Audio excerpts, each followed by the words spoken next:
com vocês, André Monteiro. Ok? Olá, colegas. Boa noite e boas-vindas a essa nossa live sobre esse tema tão importante que é o do Outubro Rosa e o câncer de mama, e em especial como o MDR pode nos ajudar terapeutas a ajudar as pacientes que sofrem dessa doença tão terrível.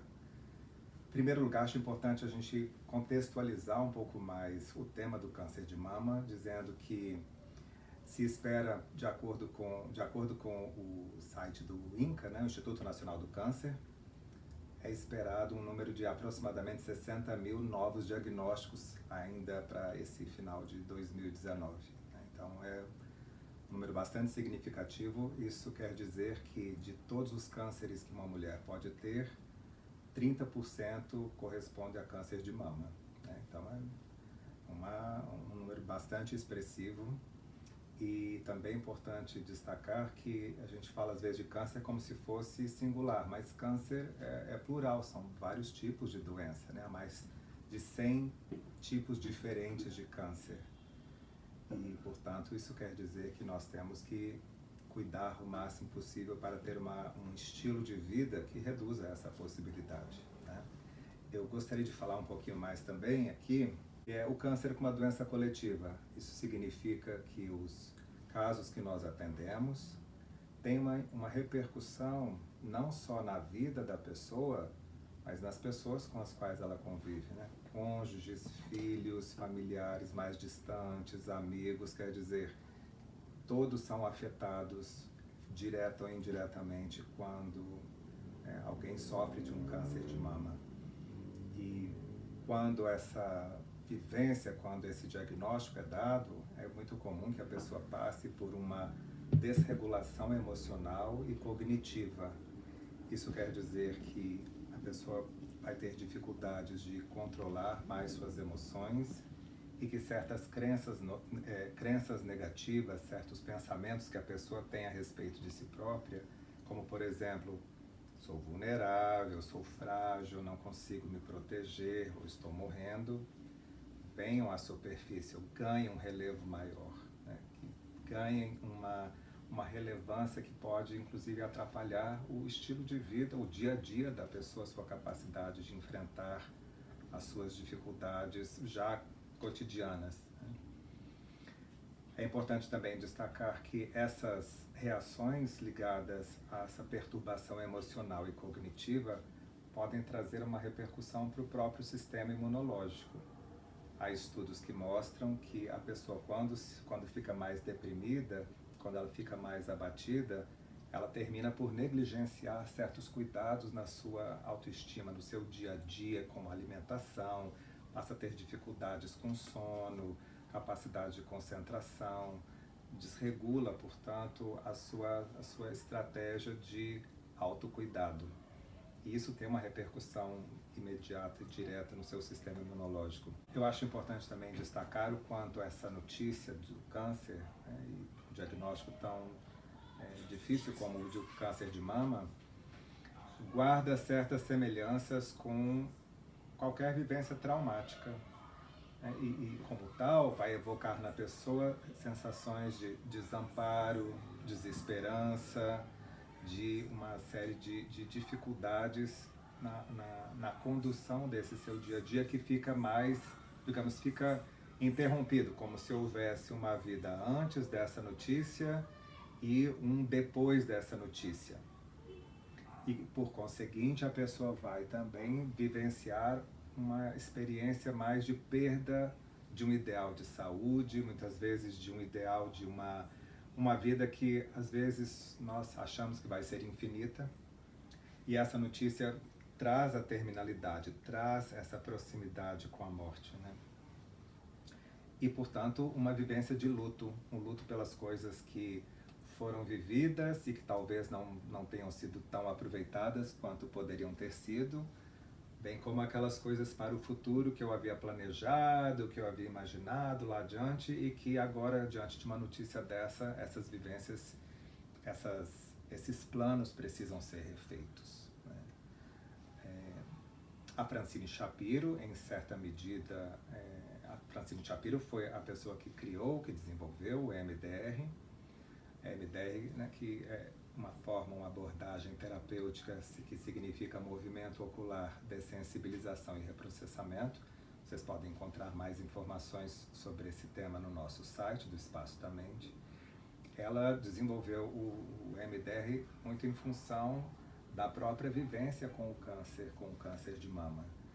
E foi no enfrentamento dessa dificuldade que ela acabou por descobrir a nossa capacidade inata de superação das dificuldades e de reprocessamento das informações difíceis, como essa informação da convivência com o câncer.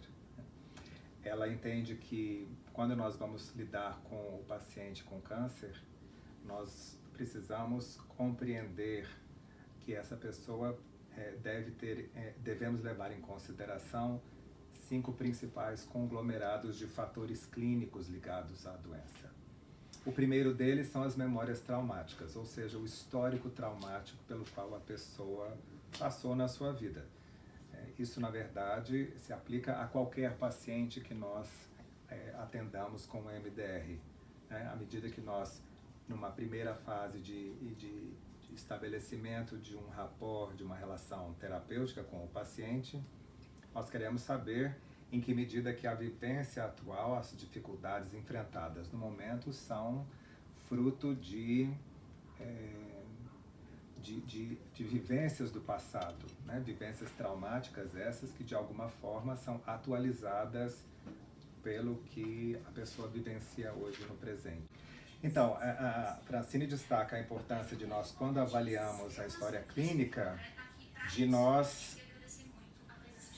levarmos em consideração a vivência traumática, a história pregressa da pessoa e das adversidades que ela possa ter encontrado na sua vida, na sua infância, as memórias relacionadas à própria doença, como, por exemplo, a notícia do diagnóstico, certas etapas do próprio tratamento, que podem ser momentos muito traumatizantes, problemas atuais enfrentados pela pessoa, não só com os tratamentos, como também algumas questões mais específicas, como queda de cabelo, como a interação com colegas, como lidar com o olhar dos outros, que pode ser perturbador, né? Às vezes um olhar de compaixão, mas de pena, que às vezes a paciente não vai administrar assim com muita satisfação, tendo em vista essa mudança na maneira como é tratada pelos outros.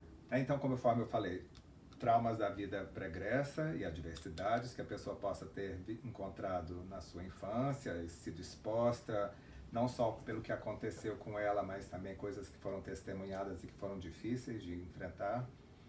Memórias relacionadas à doença, problemas atuais, de como administrar o dia a dia, porque a vida segue apesar da doença e com a doença. Certos disparadores, como cheiros, lugares, algumas coisas assim que podem fazer com que a pessoa se desorganize momentaneamente. E pensarmos também em termos da projeção para o futuro, e eu vou falar um pouco mais sobre esses aspectos, porque que abordam a dimensão do MDR nos diferentes estágios da doença. E há estudos que falam sobre esse tema. Eu vou compartilhar com vocês em relação à bibliografia em termos da psico-oncologia e o MDR. Não estou inventando a roda, estou apenas tentando transmitir alguns desses pontos para vocês. Eu quis destacar em especial 4 momentos que eu julgo fundamentais no acompanhamento da paciente com câncer de mama. O primeiro deles seria ligado aos testes de detecção e ao diagnóstico inicial. Essa é uma fase muito difícil, principalmente em termos da tomada de consciência de que a doença é uma realidade. É comum, quando eu falo aqui de testes de detecção, que a paciente já tenha uma noção de que algo está diferente com o seu corpo, de que algo se modificou, mas reluta em aceitar, reluta às vezes em buscar um exame que seja mais definitivo, e quanto mais retardo, quanto mais procrastinação houver, pior o prognóstico. ligado a isso, nós temos o momento do diagnóstico, e isso em praticamente todas as pacientes que eu acompanho, que já acompanhei com câncer de mama. Esse é um momento muito difícil e muitas vezes encontramos a questão da maneira como a mensagem é passada, né? Então, muitas vezes já tive que reprocessar o momento em que o médico dá a notícia, porque a paciente sente que o médico ou não foi adequado na maneira de se comunicar, ou mostrou uma frieza muito grande, ou foi profissional, mas no sentido de tratar a pessoa como se fosse não só um objeto, mas como se fosse reduzida ao seio. E nesse momento, com a perda da sua individualidade, do senso de pessoa, do indivíduo como um todo, né?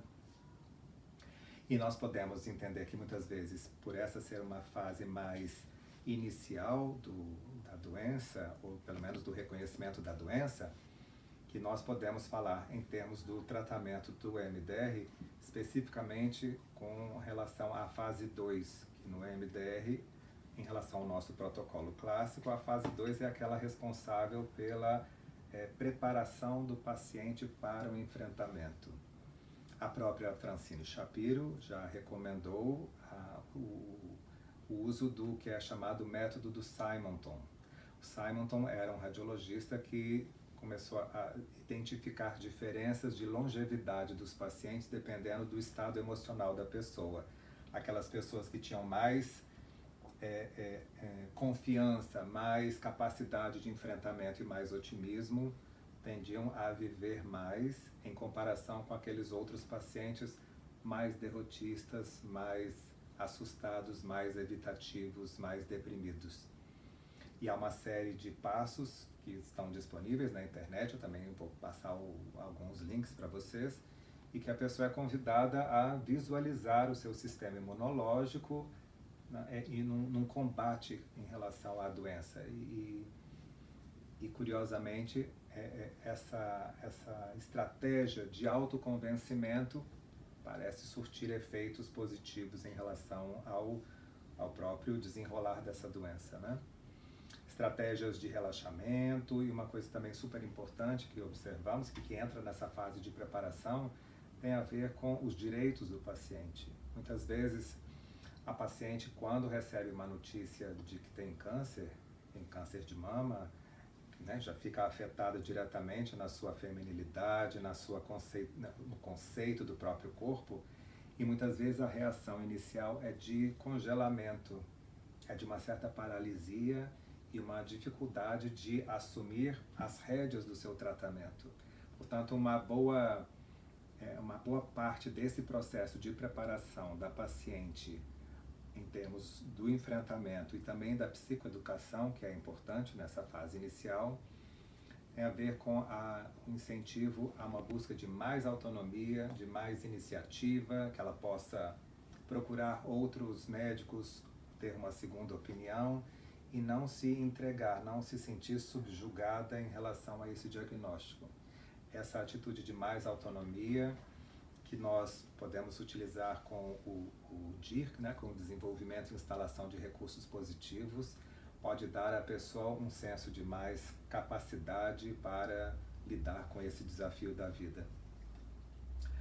E logo em seguida nós podemos, juntando com essa preparação para o enfrentamento, reprocessar o momento da notícia, né, e com isso fazer com que a pessoa se sinta menos impossibilitada de reagir, que ela se sinta menos impotente diante dessa notícia tão difícil. Então, essa pode ser considerada uma primeira fase, a da detecção e do diagnóstico inicial. O segundo estágio que eu acho que é importante deixar claro é o estágio do tratamento propriamente dito. É um estágio de muito desafio, porque existe queda de cabelo, existem uma série de outros sintomas, não só esses visíveis, mas outros como um senso grande de fadiga, de falta de energia, de náusea, de desesperança, né, ou de incerteza. E há uma fase muito dura do tratamento, né, essa do tratamento. E é importante nesse caso que nós possamos acompanhar a pessoa e proporcionar a ela principalmente o reprocessamento de algumas dessas vivências. Eu tive casos de atendimento de reprocessamento em que em especial a quimioterapia ou o tratamento quimioterápico foi mais difícil do que a própria doença. Então é uma situação importante em que a pessoa preserve a sua proatividade e que perceba esse tratamento não como uma forma de envenenamento, e sim de um benefício, de um aliado e não como um inimigo, né? É comum também nesse momento nós temos que trabalhar com questões ligadas a cheiros que são comuns no hospital. É impressionante como esse tema do cheiro aparece com frequência. É como o cheiro do hospital tem um poder de servir mais tarde como um disparador de lembranças desagradáveis, e que o foco no cheiro também pode ser reprocessado. Além disso, é importante preparar a pessoa para certos momentos que podem ser desafiadores, como vivências ligadas a cirurgias potencialmente mutilantes. Isso significa a perda de um corpo idealizado, uma nova maneira de ter que olhar para si diante do espelho. Portanto, são alvos que nós podemos tomar e ajudar a pessoa a participar mais ativamente, por exemplo, na parceria com o médico. Tive uma paciente em especial que pediu para que o médico proporcionasse a ela algumas regalias, como um tratamento num quarto especial, com administração de um ansiolítico, enfim, uma série de questões, uma série de chamaria de regalias de uma certa forma, porque não foram antecipadas, não foram previstas como fazendo diferença para a pessoa, e que quando negociou isso com o médico, ele proporcionou tudo isso a ela. E com isso a atitude da pessoa foi mais cooperativa, uma atitude de mais engajamento, né? Porque esse é um aspecto fundamental da doença, o quanto nós podemos ajudar a pessoa a se sentir mais engajada e participativa, em vez de desengajada e evitativa. Esse é um momento também que um período de fala, de espaço para a pessoa falar sobre as suas fantasias, falar sobre o tratamento, falar sobre a interação com as outras pessoas, a maneira como os olhares ficam diferentes. Abrir o espaço para essa comunicação ajuda a pessoa também a internamente organizar as suas emoções. Então, esse falar, não só o reprocessamento, mas esses momentos que nós chamamos de fase 8, de reavaliação do que foi feito, como isso tem um efeito regulador e de fortalecimento da nossa vinculação paciente-terapeuta. Essa díade que vai caminhar e enfrentar isso de mãos dadas. Então, um passo seguinte depois do tratamento, supondo que tudo caminhe bem e que haja uma boa resposta ao tratamento, é a remissão. E isso pode significar a cura definitiva, principalmente dependendo do estágio em que a doença foi diagnosticada, né? Nos estágios mais iniciais, as chances de cura são muito grandes, e é muito importante poder celebrar isso com o paciente e acompanhar algumas reações que podem ser paradoxais, porque alguns pacientes, em vez de ficarem, elas se sentirem tranquilas e com essa dificuldade toda superada e deixar isso para trás, muitas vezes sentem que essa vivência, na verdade, traz como se fosse uma nuvem que paira, né, sobre a cabeça, um risco constante de uma recaída, e como se elas não pudessem desfrutar desses bons momentos, porque se isso acontecer, pode ser que elas baixem as suas defesas, e aí uma eventual recaída seria insuportável. Mas, portanto, e essa é uma possibilidade, mas a questão não é tanto se a recaída vai ou não acontecer, e sim como é que nós podemos desfrutar mais desse aqui e agora, que nós denominamos de um crescimento pós-traumático. Quer dizer, não é o fingir que as coisas difíceis não aconteceram, mas apesar dessas dificuldades, que é possível redefinir a vida, redefinir planos, fazer novos planos e aprender a desfrutar mais da vida. Conforme o nosso modelo teórico do processamento adaptativo de informação, muitas vezes existe uma conexão entre presente e passado. E pode ser que esse receio do desfrute, na verdade, não seja exclusivo como resultado da doença, e sim de um histórico familiar, em que muitas vezes na família existe um certo receio em que as pessoas se mostrem mais satisfeitas, que elas possam apenas estar bem, como se o estar bem tivesse que, como um pré-requisito, um pedágio, como se a pessoa tivesse sempre que fazer um acerto de contas antes de estar puramente bem.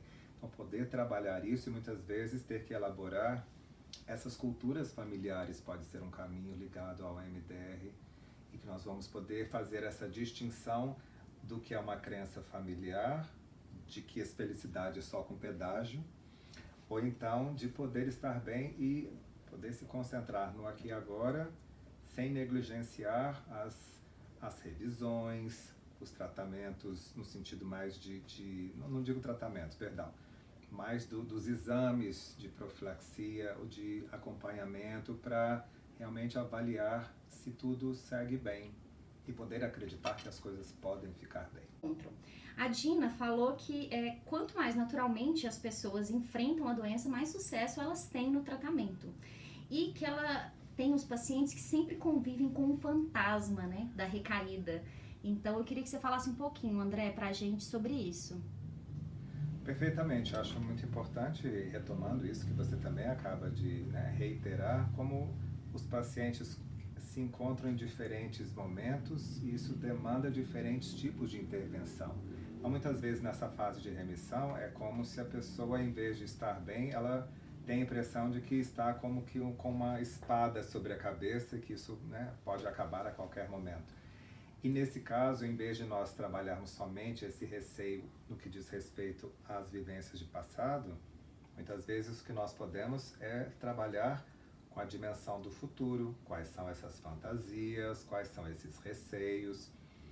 Alguns podem ser fundados e outros podem ser infundados.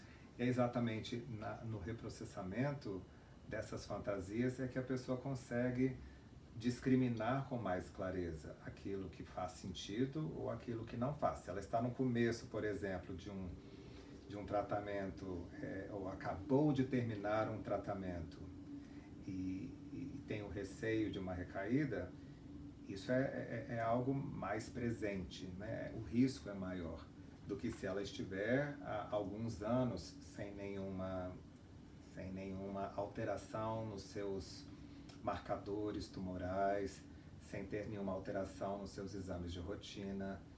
Então, poder confiar que esses exames são bons indícios, que eles sinalizam que é um momento de celebrar a paz, que não estamos em guerra, né? Então, essa é uma questão que eu acho que pode ajudar não só a recordação do passado, mas as fantasias temidas e catastróficas do futuro. Agora, pode ser que depois de um longo tempo de remissão, que haja uma recaída. E isso é muito difícil para os pacientes, né? Porque, de certa maneira, a mulher se sente traída, como se o corpo tivesse traído, como se os médicos tivessem falhado, né? E isso vai demandar de nós outro tipo de intervenção, principalmente com as emoções mais ligadas à frustração, a raiva, a revolta, muitas vezes questionamentos espirituais, né? Não acredito mais em Deus, o que vai ser da minha vida, como é que pode fazer isso comigo? Quer dizer, cada um vai ter a sua resposta ligada à sua vivência espiritual, à sua vivência corporal e à sua vivência emocional, e o nosso papel não é o de julgar, e sim de acompanhar a pessoa em relação a essas dificuldades, né? Muitas vezes não temos muito o que dizer, porque numa situação dessa de uma recaída, o que nos sobra é podermos estar com essa pessoa. E estar com essa pessoa pode ser já muita coisa, porque com frequência amigos, parentes começam a ficar com receio dessa situação, começam a ter medo da pessoa. Não só medo da pessoa, medo da doença, como se o câncer fosse algo contagioso, alguma coisa que pode afetá-las indiretamente, ou vão se sentir constrangidas de estar perto da pessoa, de não saber o que falar. E muitas vezes é isso mesmo, não há o que ser dito, mas podermos fazer o que o Winnicott chamava do holding, né? De segurar a pessoa, né?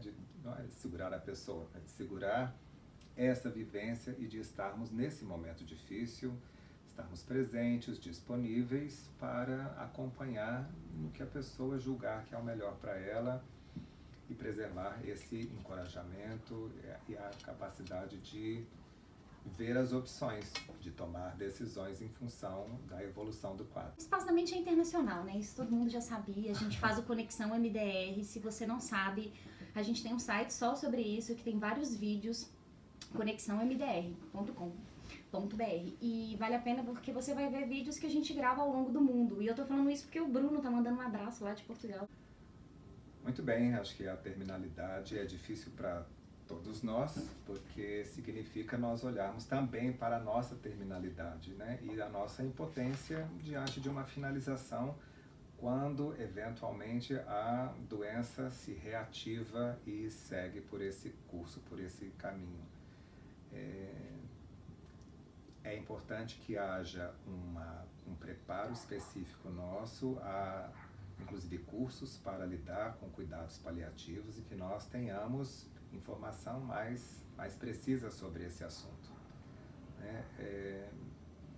De qualquer forma, acho importante destacar que nessa fase específica já tive casos de paciente que, curiosamente, apesar de o fim estar se aproximando, ainda assim tinha traumas de infância que queria trabalhar, quer dizer, que gostaria de finalizar e finalizou a sua estada aqui nessa vida, deixando o seu passado arrumado, deixando essas coisas mais fechadas, mais finalizadas, que nós podemos proporcionar à pessoa por meio de uma projeção para o futuro, de quais escolhas que ela quer, de como ela quer que as coisas se desenrolem e que, de uma certa maneira, que ela possa fazer as pazes consigo mesma pelas escolhas feitas, pelo caminho, pelo enfrentamento que foi o que foi possível, né? E reconhecer que todos nós temos os limites e poder permitir essa despedida. Tive uma paciente há pouco tempo que faleceu depois de um câncer de mama prolongado, e falando um pouco da dificuldade de não poder ver os filhos acabarem de crescer, né? Ela acompanhou da infância até o início da adolescência, mas de se sentir, foi o suficiente para pelo menos se sentir realizada como mãe e de ter podido dar o melhor de si. Sei que isso é difícil, e isso pertence a esse campo mais amplo da psico-oncologia, que é um campo mais ou menos recente, né? Trabalhos aí a partir dos anos 90. Há certos hospitais como a C. Camargo, que tem grupos específicos, chama a C. Camargo Cancer Center. Eu vou passar depois para vocês aqui referência. Ele tem um grupo específico para um grupo de mama, é um grupo de mulheres que vão se encontrar e poder conversar um pouco mais sobre as suas dificuldades. A própria Francine Shapiro também recomendava esses trabalhos em grupo para que haja um pouco mais de autoajuda, não é só autoajuda, mas no sentido de a pessoa poder se identificar com outras pessoas que estão passando por momentos semelhantes, né? E um território que também tem se expandido, que é a Francine Shapiro, como teve câncer por muito tempo, ela se deixou inspirar pelo campo da psiconeuroimunologia, e que é um território que vai lidar exatamente com as alterações do campo imunológico, né, com a imunologia da pessoa, e quanto os estados emocionais podem interferir em maior ou menor grau em relação a isso.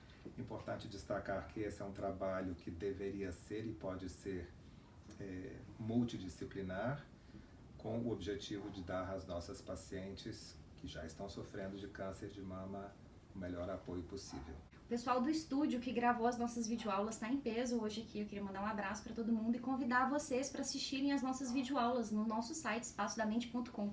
A gente tem aulas sobre MDR avançado, teoria do hemisfério direito, apego, transmissão transgeracional do trauma.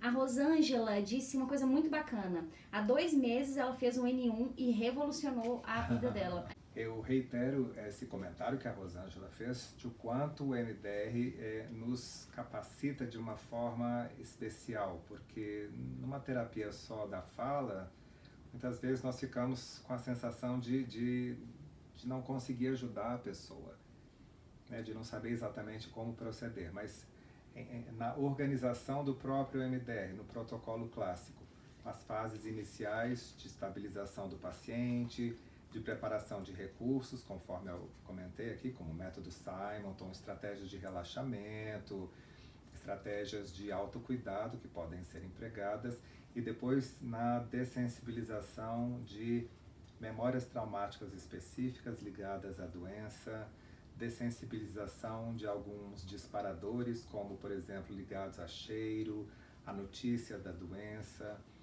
para ajudar a pessoa a aprender a conviver com um estado de remissão e de poder se planejar para o futuro, ou infelizmente às vezes para administrar a sua terminalidade.